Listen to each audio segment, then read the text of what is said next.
তাদেরকে তা অতিক্রম করতেই হবে, কিন্তু কিভাবে? এমন সূক্ষ্ম সেতু পার হওয়া কি সম্ভব? মুমিনরা তাদের নূর নিয়ে যাবে, তাদের জন্য এটি হবে সমতল রাস্তার মতো, তারা সহজেই দৌড়ে পার হয়ে যাবে।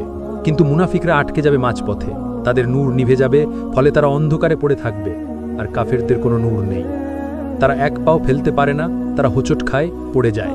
বেশিরভাগ সিরাত পার হতে পারবে না, তারা হোঁচট খেয়ে জাহান্নামে পড়ে যায়, যেন ৭০ বছর ধরে পড়ে যাচ্ছে জাহান্নামের গহ্বরে। প্রতিটি পতন এক একটি চিৎকার, লক্ষ চিৎকার, কোটি কোটি চিৎকার। জাহান্নাম হাঁ করে অপেক্ষা করছে, ক্ষুধার্ত দানবের মতো সে গিলে নিচ্ছে পতিতদের একের পর এক। একজন, দুজন, হাজারো, লাখো, কোটি গিলে যাচ্ছে অবিরাম, কখনো ভরে না।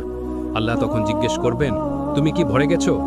জাহান্নাম বলল, আরও আছে কি, আমি এখনো ক্ষুধার্ত, আমি এখনো ভরি নাই। অতঃপর যখন পতিতরা জাহান্নামে প্রবেশ করে, তারা সম্মুখীন হয় এক ভয়ঙ্কর উত্তাপের। এই পৃথিবীর আগুনের তুলনায় ৭০ গুণ বেশি তাপ। তাদের চামড়া সঙ্গে